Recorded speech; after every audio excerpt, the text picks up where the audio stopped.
Pertemuan materi etika administrasi. Sekarang kita akan membicarakan tentang sekte-sekte dalam filsafat etika, di mana sekte-sekte ini sebagai dasar sikap moral yang ditampilkan oleh praktisi administrasi, baik itu dalam sikap maupun perilaku. Ada 5 aliran dalam kesempatan ini yang kita akan diskusikan, adalah aliran legalitas, aliran hedonisme, eudemonisme, vitalitas, dan pragmatisme. Apa yang disebut dengan aliran legalitas? Ini asal katanya adalah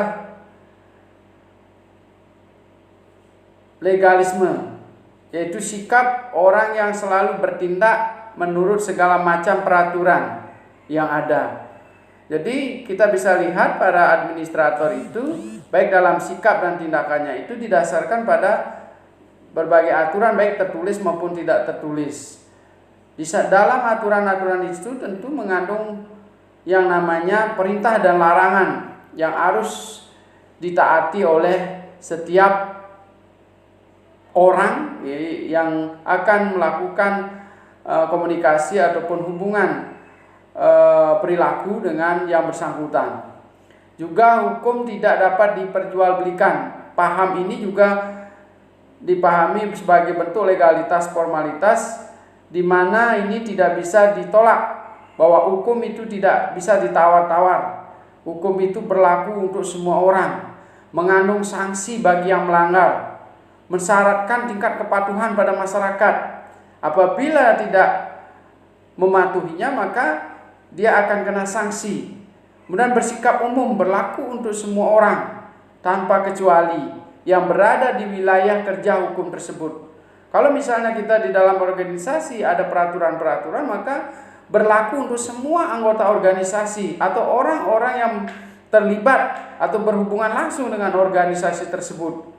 Peraturan yang dibuat itu, legalitas yang dibuat itu akan mengatur semua aktivitas ataupun komunikasi di antara organisasi dengan anggotanya maupun dengan pihak-pihak lain yang berkepentingan dengan organisasi bersangkutan. Elemen legalitas ini juga menganggap bahwa manusia itu sebagai objek maupun subjek hukum. Di dalam aliran legalitas menyatakan bahwa hukum itu adalah cita-cita keadilan. Kemudian hukum itu diundangkan, ditetapkan oleh pejabat berwenang. Kalau peraturan organisasi, maka pimpinan organisasi tersebut yang melakukan. Kemudian hukum dibuat mengandung asas utilitas, bahwa hukum itu dibuat untuk dapat bermanfaat bagi masyarakat secara baik. Sehingga nanti apapun yang dilakukan melalui asas formalitas ini harus memberi manfaat yang sebesar-besarnya dan keadilan bagi seluruh anggota organisasi maupun masyarakat. Nah, kita lihat sekarang ada ahli yang menyatakan bahwa apa sih yang dilihat dari legalitas tersebut. Bahwa di dalam melakukan perilaku, manusia itu memiliki atau mengendalikan hasratnya, yang menyatakan bahwa kenikmatan ada di tanganku, bukan aku yang ada di tangan kenikmatan itu sendiri. Kemudian jangan terpaku pada peristiwa yang sekejap, melainkan hendaknya memandang kehidupan secara menyeluruh, bersedia mengorbankan kenikmatan, bersedia untuk menderita rasa sakit sementara.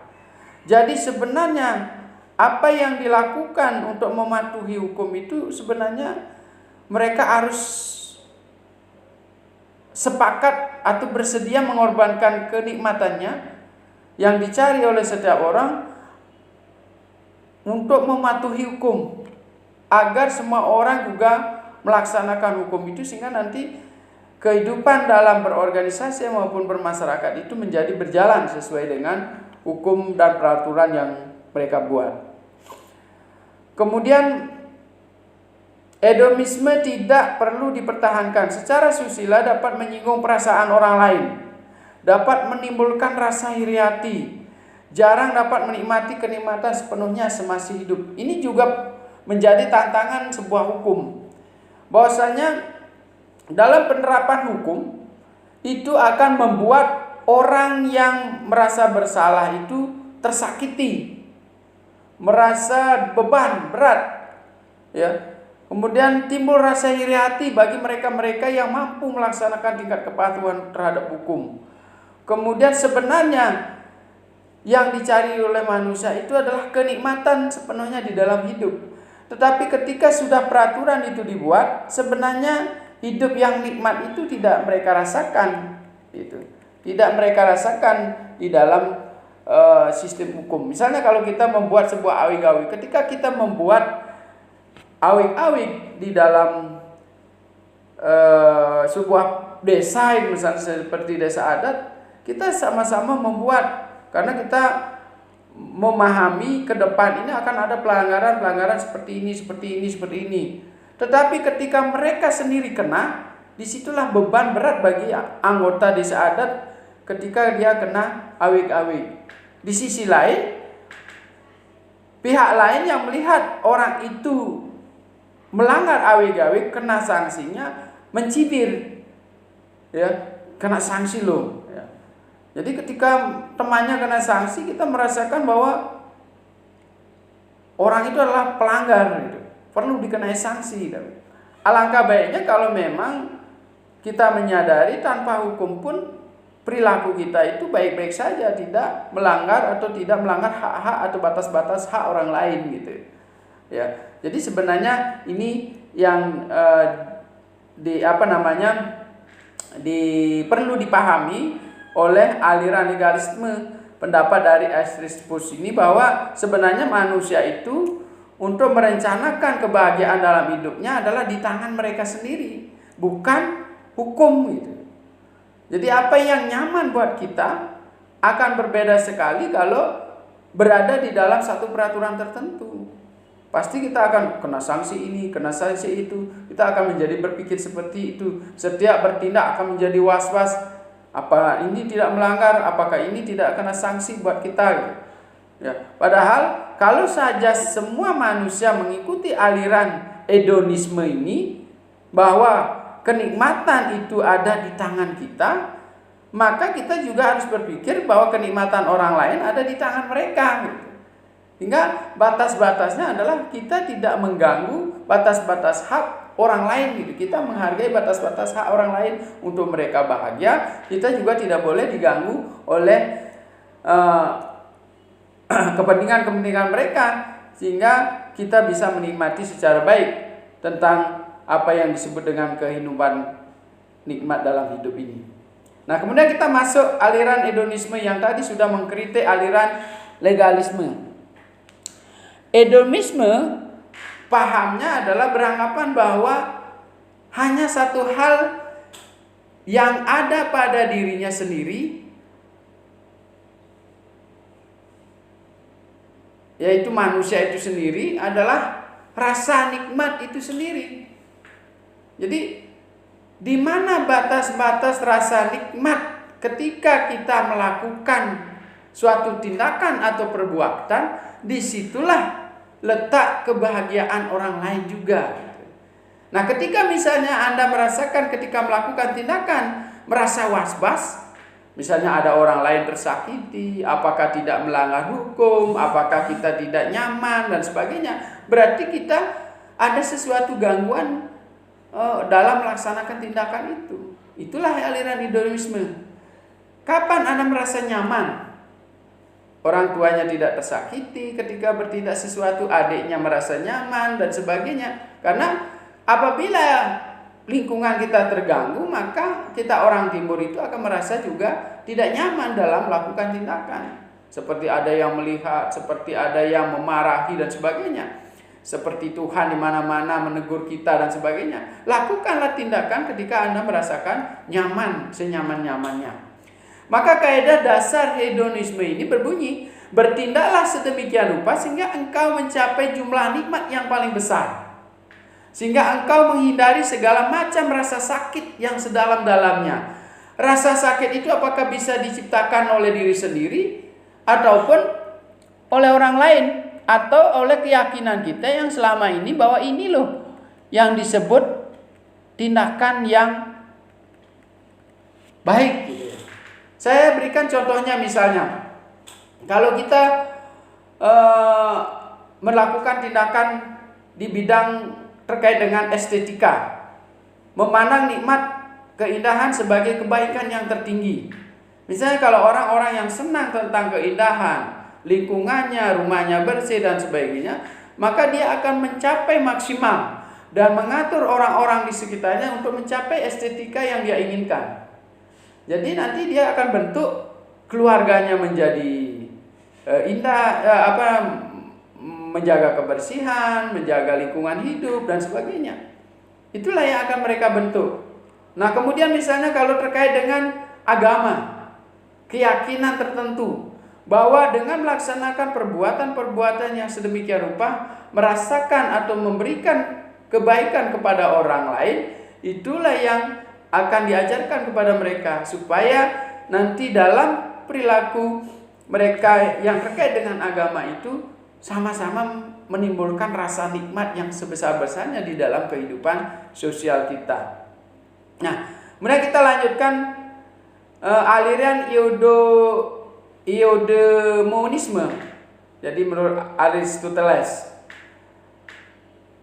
bahwa setiap makhluk gitu, yang namanya manusia itu memiliki roh atau sesuatu kekuatan yang mengatur dirinya sehingga mereka berada di kemampuan yang tidak bisa kita bayangkan. Perbuatan baik dianggap mujur dan beruntung. Aristoteles menyatakan bahwa setiap tindakan mempunyai tujuan. Ada dua macam tujuan di sini. Tujuan yang dicari demi tujuan selanjutnya, tujuan yang dicari demi dirinya sendiri. Apa yang dibuat oleh aliran eudemonisme ini untuk juga berkaitan dengan persoalan-persoalan bagaimana mencapai tujuan yang mereka sudah gariskan sebelumnya. Saya harus mencapai tujuan saya untuk bisa menyelesaikan studi dengan secepatnya.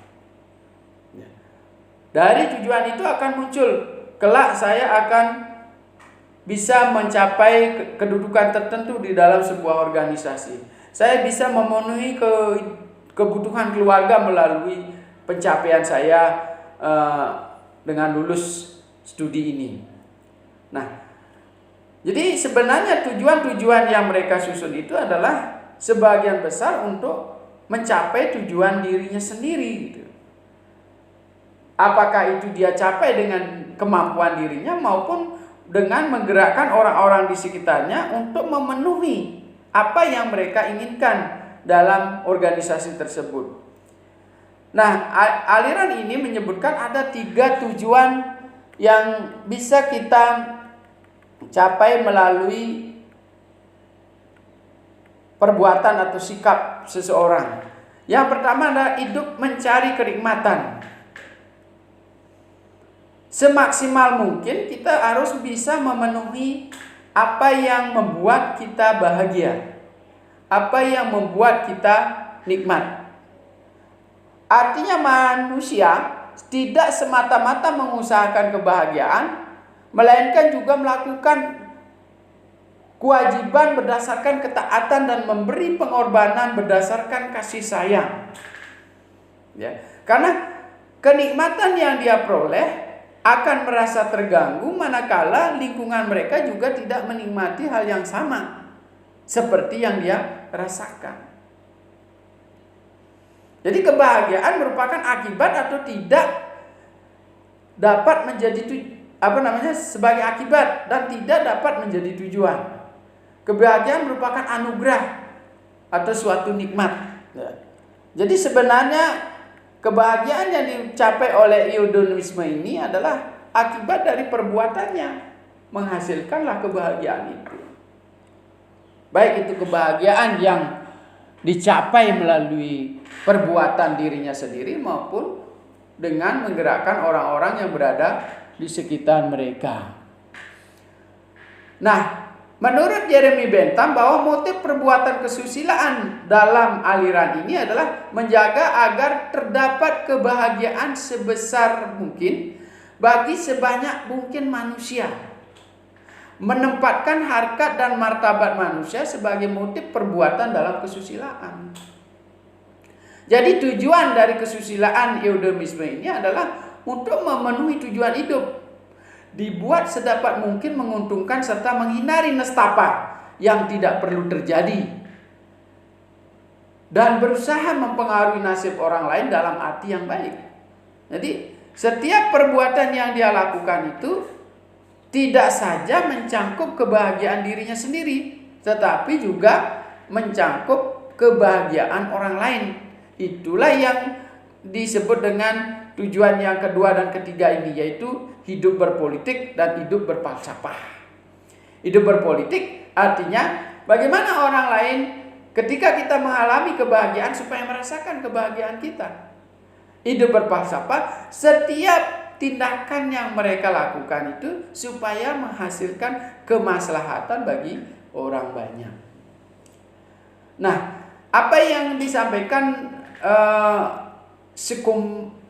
Schopenhauer ya, jadi seorang ahli, bahwa tujuan hidup manusia itu adalah merasakan nestapa dan bukannya merasakan bahagia. Pada dasar hidup adalah suatu usaha yang biayanya tidak mencukupi.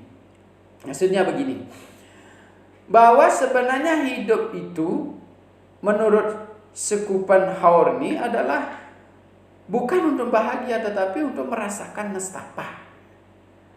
Dengan merasakan nestapa ini, orang akan selalu meningkatkan kehidupannya, perbuatannya untuk mencapai apa yang disebut dengan kebahagiaan bersama tadi yang saya jelaskan di atas.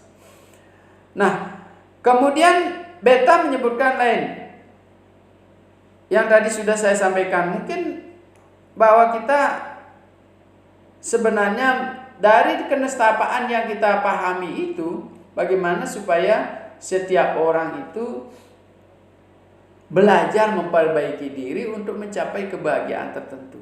Setelah mencapai bahagia, bagaimana juga bisa membahagiakan orang-orang lain. Itu aliran eudemisme.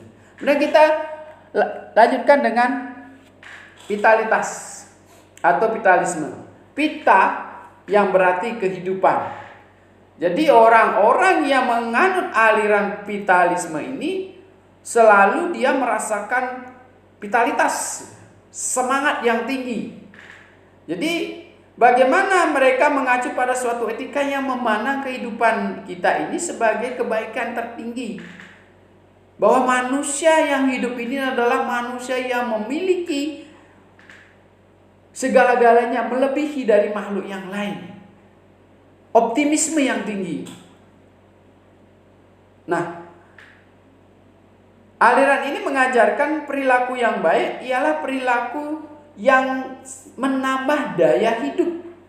Jadi tidak dimungkinkan bahwa pada setiap perilaku manusia itu untuk mengurangi daya hidup. Misalnya, ketika kita menghadapi masalah, kita selalu merenung, nasib saya dan sebagainya. Tidak. Aliran vitalitas menolak renungan seperti itu. Saya bersyukur sebagai manusia. Ini baru cobaan yang kecil. Ya, orang lain masih lebih banyak yang lebih buruk, lebih berat kecobaannya daripada kita. Selalu motivasi diri, selalu optimis. Sekarang saya baru punya segini. Syukur, saya masih punya, orang lain tidak punya. Besok saya akan bekerja lebih giat lagi sehingga saya punya yang lebih banyak. Inilah aliran vitalitas.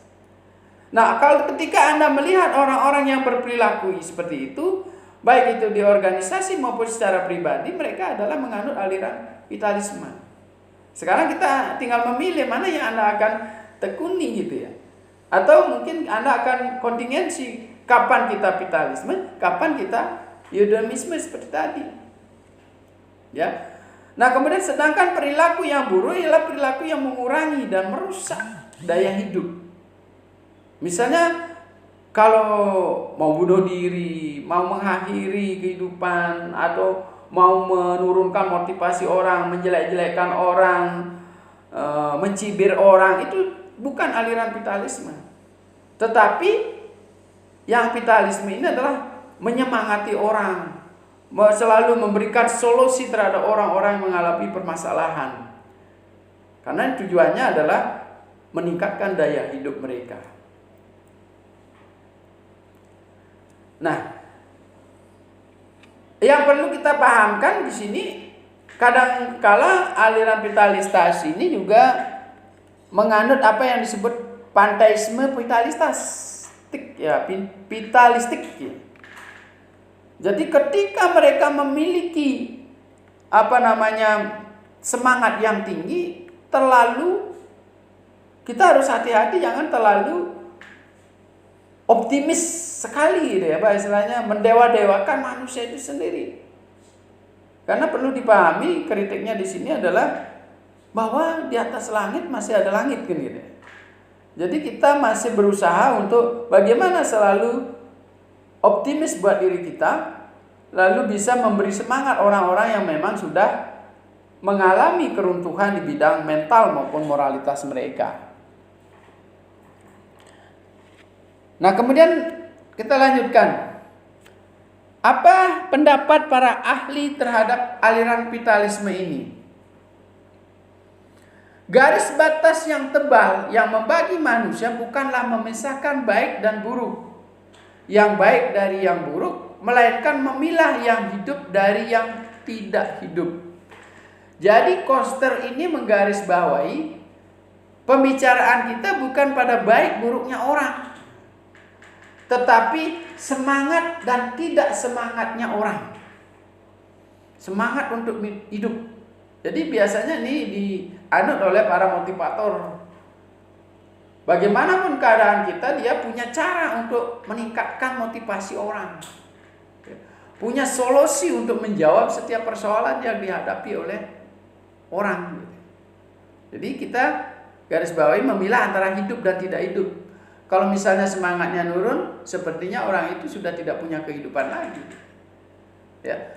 Kalau misalnya dia semangatnya sangat tinggi, maka kita anggap ini betul-betul bergairah dan memiliki daya hidup yang tinggi. Coba kita dengarkan pendapat seperti ini.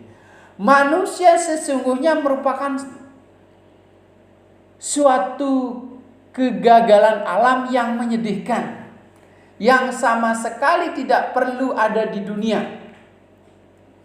Ia mengajarkan bahwa kehidupan merupakan kehendak untuk berkuasa, dan ia menghargai tinggi manusia-manusia perkasa yang kuat dan yang mendambakan kekuasaan serta menjalankan kekuasaan dengan bersemangat.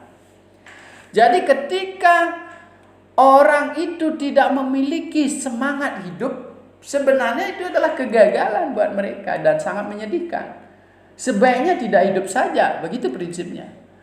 Tetapi aliran vitalistas ini menjunjung tinggi orang-orang yang memiliki kemampuan atau membuat dirinya semakin mampu setiap hari. Jadi semakin semangat.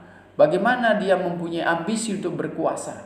Nah, itulah aliran daripada vitalisme. Bagaimana pendapat Nietzsche ini berkaitan dengan aliran vitalistas?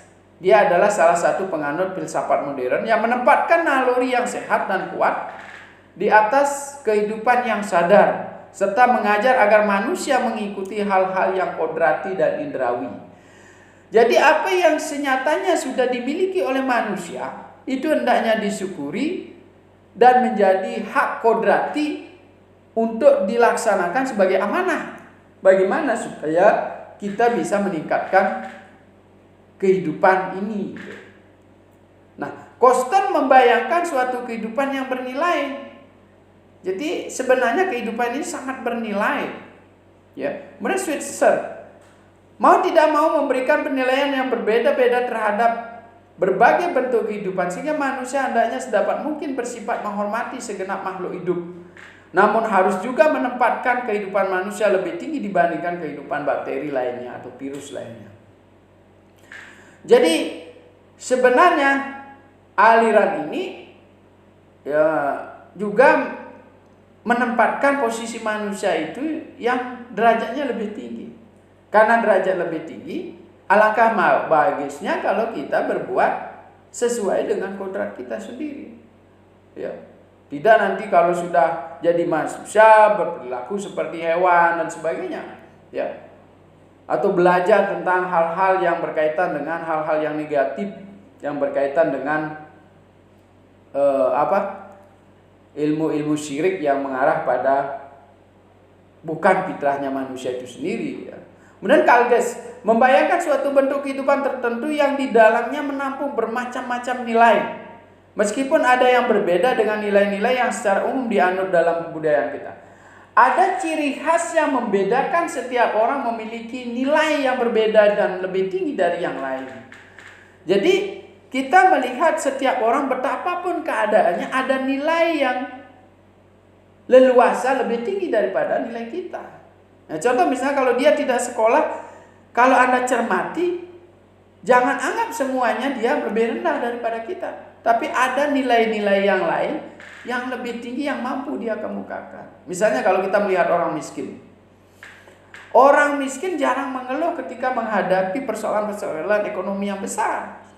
Tapi orang-orang yang kaya banyak sekali mengeluhnya ketika mengalami keruntuhan ekonomi. Jadi orang miskin santai aja dia menghadapi, ya. Besok saja belum punya beras dia. Tapi dia punya cara-cara teknik tertentu untuk bisa tenang, untuk bisa menghadapi kehidupan ini.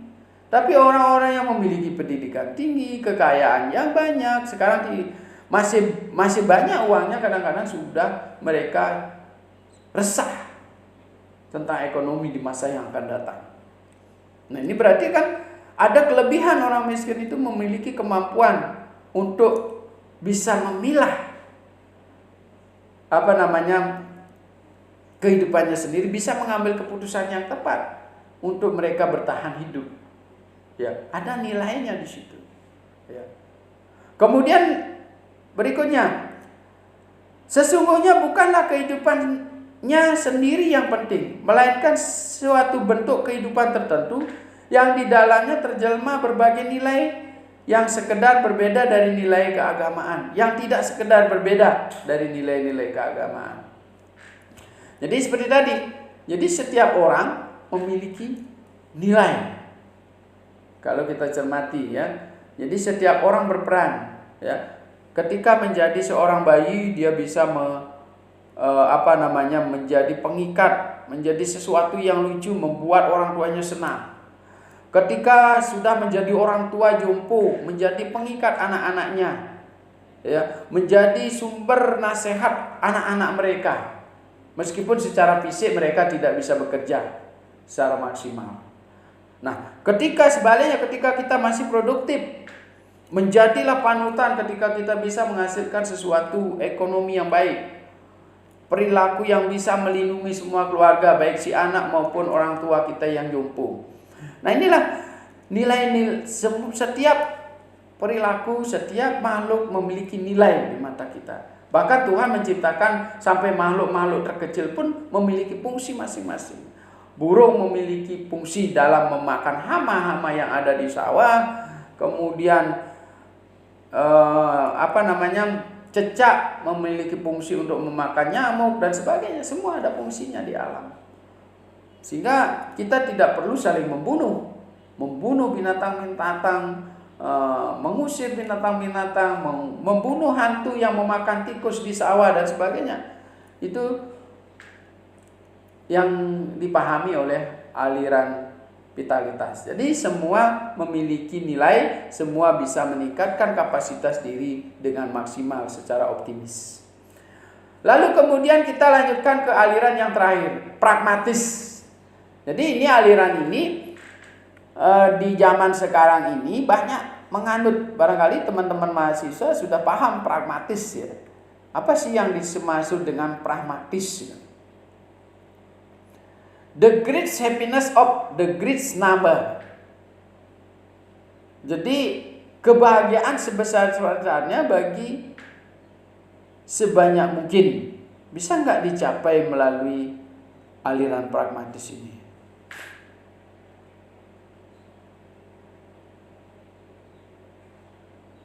Ciri pengenal kesusilaan dari aliran pragmatis ini bahwa bagaimana sesuatu yang real, nyata, dapat dirasakan dan dicapai manusia secara cepat. Jadi ciri pengenal kesusilaannya adalah manfaat dari suatu perbuatan saat ini. Suatu perbuatan dikatakan baik jika membawa manfaat. Dikatakan buruk jika banyak mudaratnya atau tidak bermanfaat. Ya.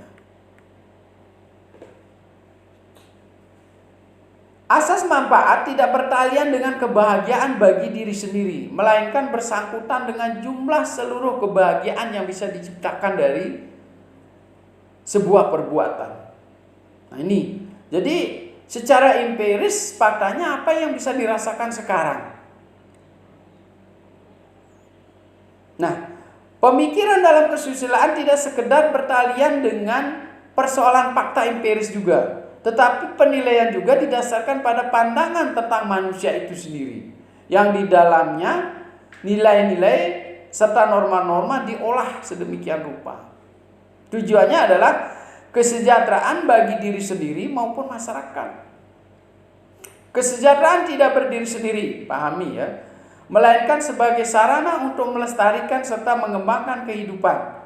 Meskipun kesejahteraan dapat merupakan tujuan yang berdiri sendiri.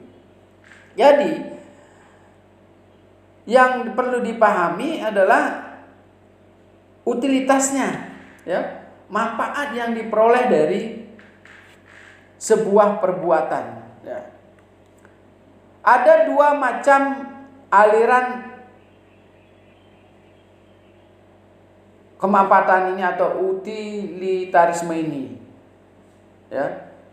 Nanti kita akan bahas ya. Nah, sekarang kita lihat dulu pendapatnya Jeremy Bentham. Perbuatan digerakkan oleh kemanfaatan, kembali lagi yang sudah saya sebutkan, the great happiness of the great number. Kemudian bertalian dengan kebahagiaan diri sendiri, melainkan bersangkutan dengan jumlah keseluruhan kebahagiaan. Nah, sekarang kita lihat ada dua macam aliran utilitarisme ini yang cukup berlainan. Yang pertama adalah utilitarisme tindakan. Bertindaklah sedemikian rupa sehingga setiap tindakanmu itu akan menghasilkan suatu kelebihan, akibat-akibat baik di dunia yang sebesar mungkin dibandingkan akibat-akibat buruknya. Jadi setiap orang diharapkan bisa mengelola tindakannya supaya dapat menghasilkan akibat-akibat yang lebih baik, yang lebih banyak. Nah, kemudian utilitarisme peraturan menyebutkan bertindaklah selalu sesuai dengan kaedah-kaedah yang penempatannya menghasilkan kelebihan, akibat-akibat baik di dunia yang sebesar mungkin dibandingkan dengan akibat-akibat buruknya. Yang pertama adalah bahwa utilitas tindakan itu menyebutkan bahwa kita bertindaklah yang banyak yang lebih baik sehingga menghasilkan hasil-hasil yang lebih baik, lebih banyak. Yang kedua, aliran utilitas peraturan, ketika kita melakukan tindakan sesuai dengan peraturan, pastilah bisa kita hasilkan tindakan-tindakan yang berkaitan dengan kebaikan itu, karena peraturan di dalamnya sudah mengandung unsur kewajiban dan larangan yang harus dipenuhi yang mengantarkan manusia menuju ke tindakan yang menghasilkan kebaikan. Baiklah, jadi itu pertemuan kali ini sehingga nanti teman-teman bisa memahami tentang 5 aliran ini, ya, sehingga bisa menjustis atau menyebutkan atau memilih mana yang tepat tindakan-tindakan kita lakukan kita ketika berhadapan dengan persoalan-persoalan tertentu, atau konsisten dengan satu aliran, apakah itu aliran legalitas, apakah hedonisme, eudemonisme, aliran vitalisme maupun pragmatis. Jadi orang akan konsekuen di situ ada sebagian besar nilai-nilai yang konsekuen yang mereka anut, meskipun kadangkala nanti berubah sesaat pada aliran-aliran lainnya. Tapi mereka memiliki sikap yang lebih permanen pada salah satu daripada aliran tersebut. Ya. Nah, untuk di akhir penjelasan ini saya ingin memberikan 2 buah tugas untuk bisa Anda jawab, untuk memberikan penjelasan tentang yang pertama adalah aliran hedonisme. Jadi Anda mencari satu rujukan tentang hedonisme, penjelasannya, kemudian contoh-contoh tindakannya. Itu yang tugas yang pertama. Kemudian yang kedua, tugasnya adalah tentang aliran vitalisme. Jadi Anda bisa mencari satu pendapat tentang aliran vitalisme ini dan penjelasannya, dan diisi dengan contoh-contoh tindakan dan perilaku yang perlu kita cermati. Baiklah teman-teman mahasiswa yang cendekiawan, muda yang berbakat, semoga selalu bersemangat. Ya, kalau saya memilih adalah aliran vitalitas. Bagaimana kita selalu memberikan semangat pada diri kita masing-masing supaya selalu bisa berbuat yang lebih banyak dibandingkan kita murung merenungi diri, sehingga semua energi-energi negatif itu akan tumbuh dan membuat kita menjadi tidak bersemangat. Semoga penjelasan ini bisa bermanfaat bagi teman-teman. Terima kasih.